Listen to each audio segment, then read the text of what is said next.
Action. All right. So, all right. Who are you?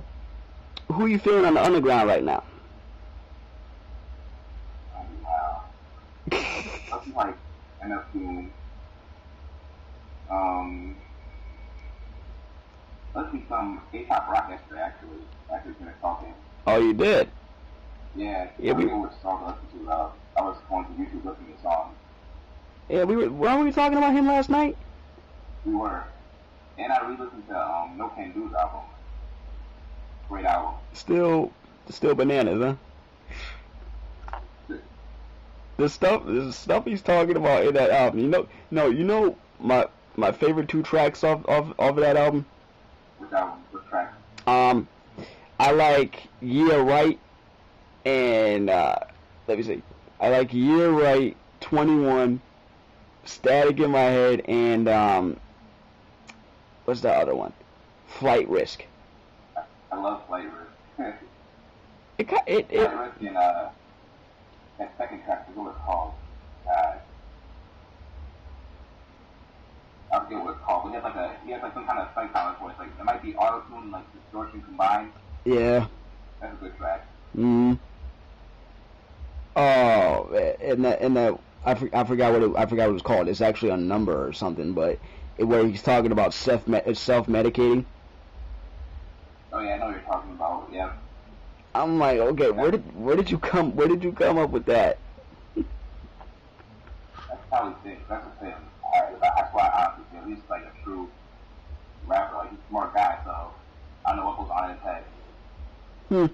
I was trying to get my dad to listen to some listen to some underground stuff because my dad's just like a straight up hip hop head. He started out in the 80s DJing, still doing it today. So, and he listens to the radio just to get an idea of what to put on a playlist. Yeah, for DJ, yeah. You know, but I had him listen to some underground stuff, and he was digging it. I even had him listen to some SoulCon, and no, because I had put some stuff from Brown Bag All Stars up there. Yeah. Brown Bag All Stars, good mixtape, brown tape, that was good. You gotta respect the underground. That's where you're gonna find. That's where you're gonna find more creativity. You're gonna find creativity and like a lot of more lyrical content than you on the radio. Yeah, you're gonna find more creativity because I've listened to indie hip hop, indie rock music. Like one of my favorite bands right now. He hit me up on YouTube. His band is called Shaolin Temple of Boom. I'm like, nice name. No, seriously, nice name. And what he does is, it's a mixture of like alternative rock with electronica. Okay. And I guess he does a lot of the music himself. In what he's singing about, like some of it sounds political, other stuff can get a little sentimental. Like he's got I think he might be talking about love. I'm not really sure. I gotta go back to listen to it again, but. I try not to stick with one genre. I try my best to find other stuff from different countries. Like I do have a lot of stuff from the UK. Okay. Like garage music and grime music, and I kind of found out about that by accident. They were doing a biography on it on MTV a few years ago. And I'm like, okay, so what else do they have? Started listening to more, Japanese stuff. Since I'm otaku, listening to a lot of, not only the anime theme songs, but also, also trying to figure out what artist is doing what and what else do they have. You know what I'm saying? Like, how many tracks do they have? How many albums they got out? What other stuff is good? Because I want to go to Japan one day. I want to figure out, what can I learn from these songs and these books and stuff I'm reading. That way I'm not completely lost when I go. Yeah, I want to go too. And anime theme songs, that's good music. I'll be admit, it's really good music actually. Yeah. It's really catchy and upbeat depending on the anime. Yeah. Did you know that somebody, a couple people had sampled, you ever play Kingdom Hearts? Oh yeah, I love that game. Yeah, they sampled what was it?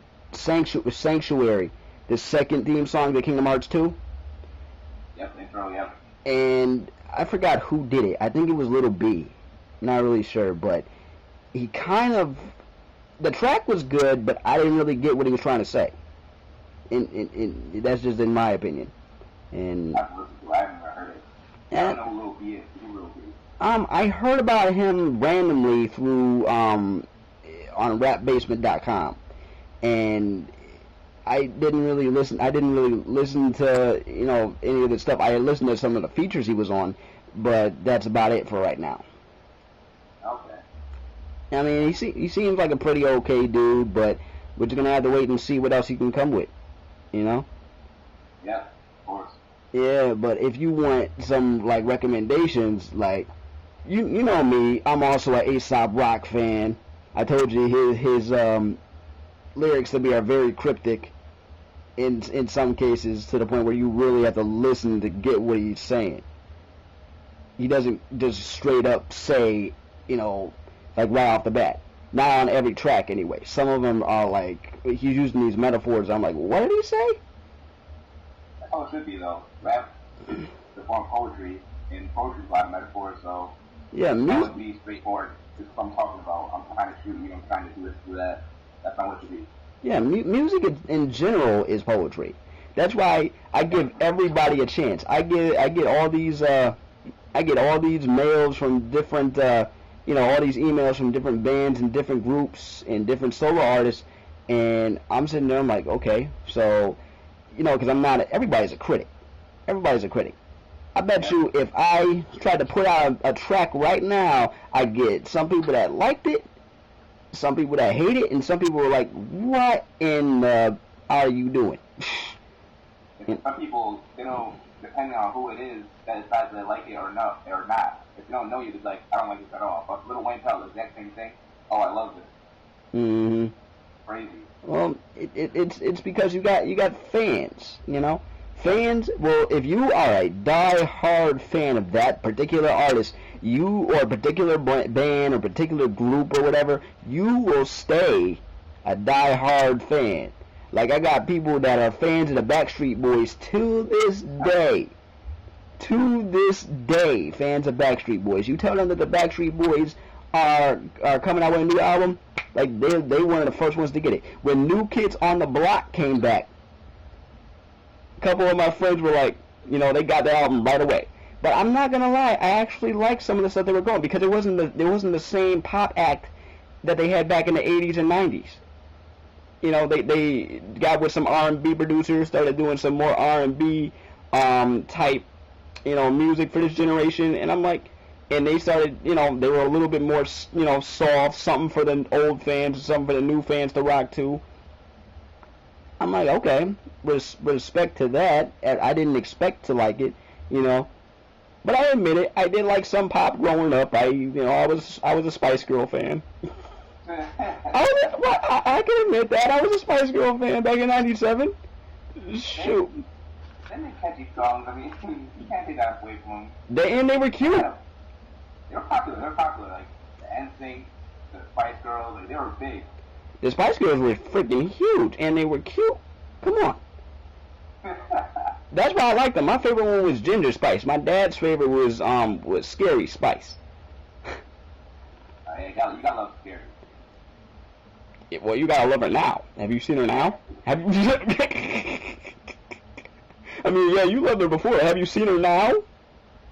I haven't seen her yet recently. Dude, they calling her the best MILF. I have to Google her after this. Just Google Mel B, you'll find her. Because she got a show somewhere on TV. I don't know, I forget. But yeah. Also, one of the artists I'm currently feeling like, who is like, she's on hip hop on underground. Her name is Beach, right? And at first glance, she doesn't look like an MC. At first glance, you look at her, she look like a punk rocker. But she got skill, and she got storytelling skill. Like in one song, she is talking about being like a mad scientist, right? And how she used to be alone when she was a little kid, so her her stuffed animals will be her best friend. So she made a concept song about turning those animals into real animals, right? Yeah. It's called "It's Alive," and she was acting like Dr. Frankenstein, bringing Furby and junk to life and stomping the and stomping the city. I'm like, okay, I had that visualized in my head.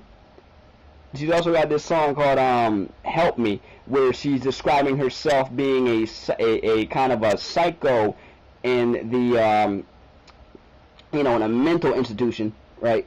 In an asylum, right? And she's got a fast flow going. The beat is sort of like a little bit. It has a little bit of a rock tune to it, and the video itself describes everything that's going on. Yeah, they didn't really have much to work with, but they did what they had to do. That's why I respect her so much, because of her storytelling ability and the fact that she has skill. It's a little different. That just goes to show you can't really look at somebody and tell if they can rap. Nah. About rap, honestly. Nah, just like if you saw, okay, some people would stereotype people. Like if you're white, you're listening to punk rock, or you're listening to the country. If you're black, you're mostly listening to R&B and rap. That's how it used to be. People still stereotype me if they see like what they haven't. Okay, you being black, right? Yeah. And you love anime, right? Yeah. And you love Japanese music too, right? If people ask you why, what do you tell them? That's what I like. I mean, that's what I like. Exactly. One time I went to work and I was bumping some Japanese music in my iPod, right? And people asked me what I was listening to. I was like, Japanese pop. They're like, why are you listening to Japanese pop? You're not Japanese. And I'm like, why are you listening to reggaeton? You ain't Spanish. These are my friends in work asking me these questions, and most of them were black or Spanish. Now, even the Spanish ones listening to reggaeton, they can't speak Spanish. Yeah, their culture is Spanish, but they don't know how to speak it. Yep. And you're getting at me just because I'm not listening to what you think I should listen to? That stereotype has kind of changed. When you look at rap music now, a lot of white people actually are supporting the rap industry. Well, in general. Yeah, a lot of people in the a lot of people, especially in this generation, but even back in the 80s, in early 90s with NWA, a good handful of people that were buying the music were not only black, but they were white, pissing their parents off. Like, what is this? What are you listening to? What is cussing? What are they saying? Oh my God, this is poison. They are a large part of the rap fan base. Yeah. And they got skills for days too. Some of them really know. Like that, that girl Beach I was telling you about. She's white. And I'm like, to me, that doesn't even matter. None of that stuff matters to me. You could be white, black, Indian, Asian, whatever. You got something to bring to the table, do it.